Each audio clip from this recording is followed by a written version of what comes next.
Good evening, bonsoir. I want to say a very, very sincere thank you to Ashoka for inviting me along to be part of this event. I am honoured and I am humbled to be described as a change maker.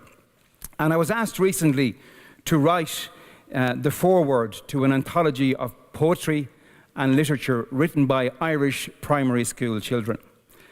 And within that foreword is a line in our own Irish language.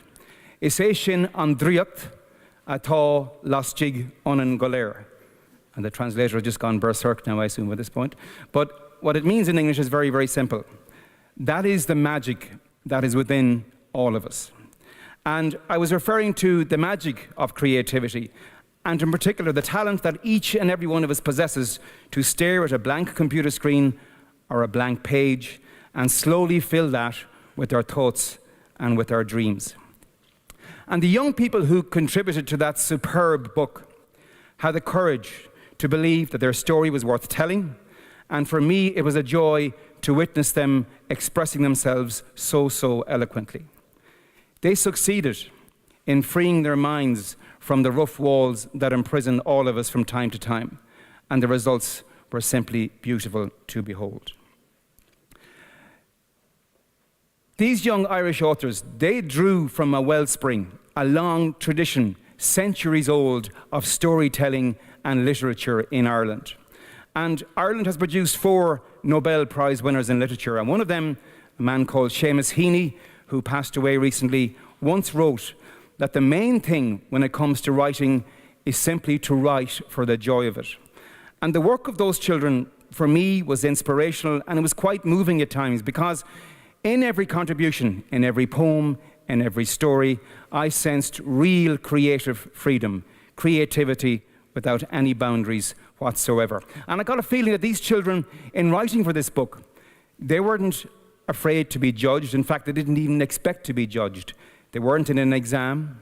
There were no marks to be awarded for their writing or for their poetry. They simply had a real joy and an inspiration in the creative process, and they wanted to share that joy and that talent with their teachers, with their parents, and probably most of all with their peers.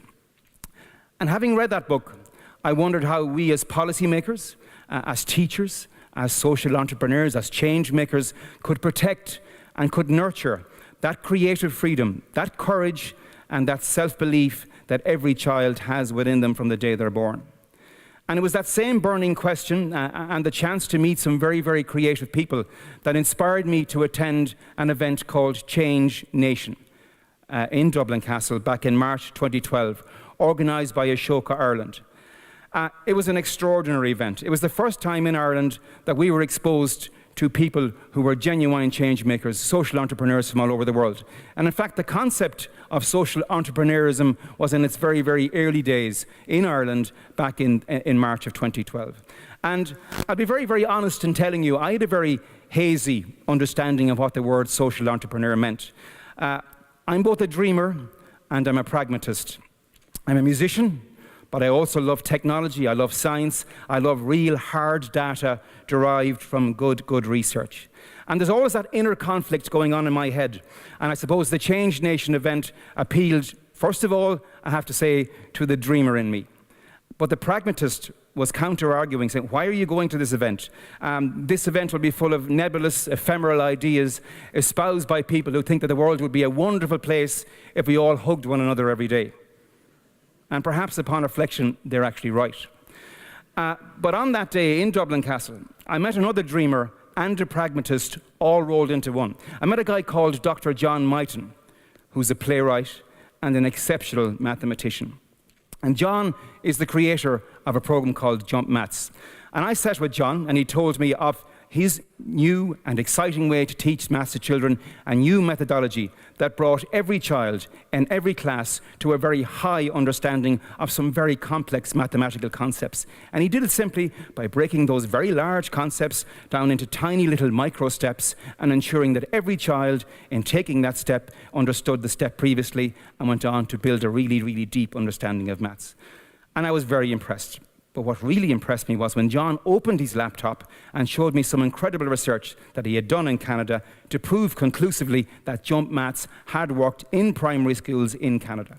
So I was taken by John's story, and to cut a long story short, just 18 months later, we launched a jump math pilot program in 24 schools across Ireland. John actually travelled from Canada to train Irish teachers, and we're now carrying out an in-depth piece of research to determine, and I hope it will, that jump math can work in an Irish context. And also on that day at Change Nation in Dublin Castle, I met a lady called Jill Viale, the founder of Playworks, and Jill outlined to me her vision of creating a space for every child in every playground across the world, a place where every child belongs. How many of us here remember standing in our playground and feeling left out, not being at the centre, being on the fringes? Well, Jill argues we need to find a structured play methodology that brings every child from the fringes right into the heart of playtime every lunchtime in every school in the world. And Jill believes, as I do, that children have innate leadership skills, and we need to give them ways to take responsibility for their own play and ultimately for each other. And thankfully, again in conjunction with the same people in Ashoka, Ireland, and some extraordinary change makers in the Irish education system, we are now trialling Playworks in 2 schools across the country.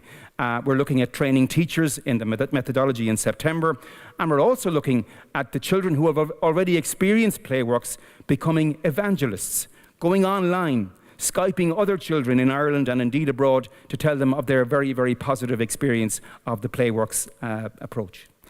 And integral to that Playworks program is the view that children they're natural problem solvers, they're natural creative thinkers. And it's that kind of thinking that first inspired Eric Dawson to found Peace First. And he also was in Dublin on that wonderful day. It was a very special day.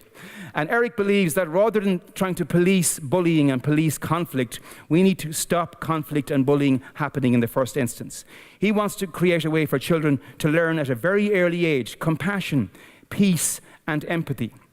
And yes, thankfully, again with the same people, the same team, we now have a Playworks program underway in Ireland, and we're getting very, very positive feedback from parents, from teachers, from students, and again, we're going to launch a teacher training program to ensure we can spread Playworks across the whole of the Irish system.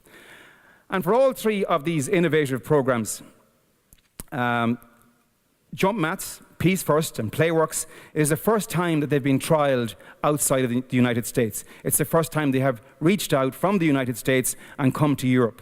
And we're very, very happy in Ireland to be that bridging point between these 2 wonderful continents. And we are working to set these 3 programs in an Irish context and amending them slightly while still preserving the integrity of their intent.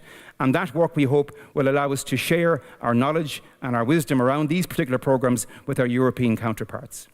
And over the last year, my interaction with change makers from Ireland and abroad has inspired me to work with a group of exceptional people in Ireland to start a new movement called Excited, the Digital Learning Movement. And just 2 weeks ago in Dublin Castle, we had our first event, a digital education, a digital learning festival, and it was very, very exciting indeed. We brought together young people, because if we're going to try and amend and evolve an education system that will inspire young people, surely you've got to ask them what inspires them. We can't dictate without knowing exactly what makes them happy in terms of education. We brought together teachers, academics, people from the ICT industry, researchers, all in one room, one weekend to try and figure out how we're going to allow Ireland to lead the way in a global learning revolution that's underway right now in possibly every classroom in the world.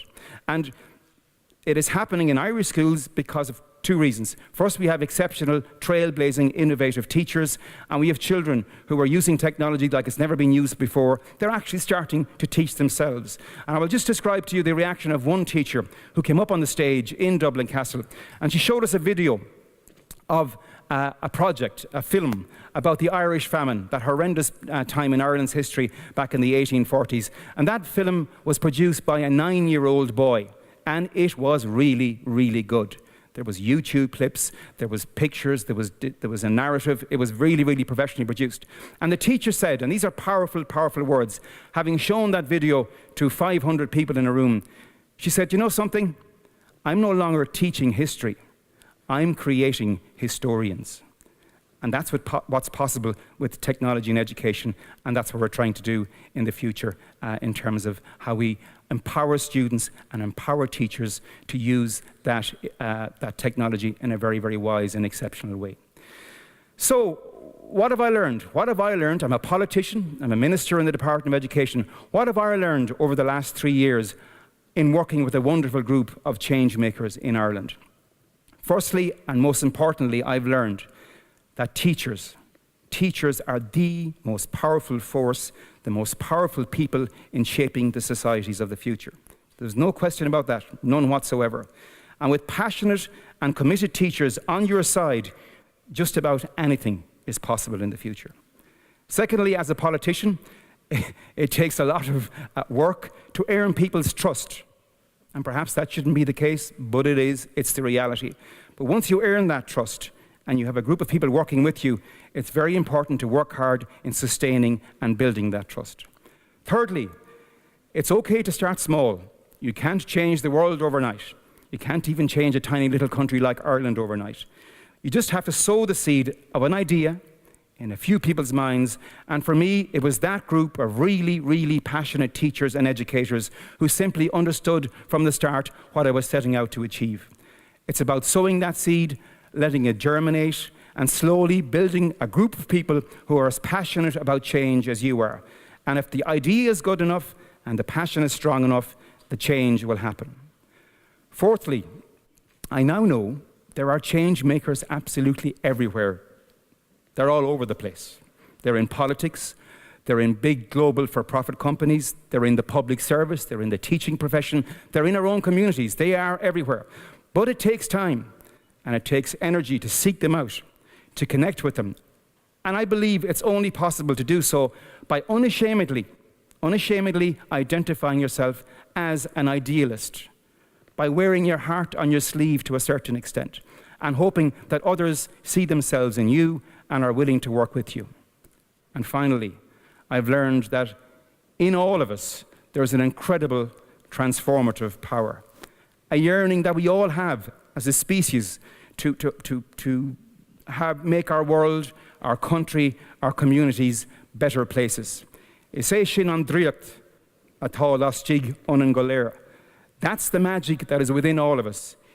Let's use it wisely and let's use it often. Thank you.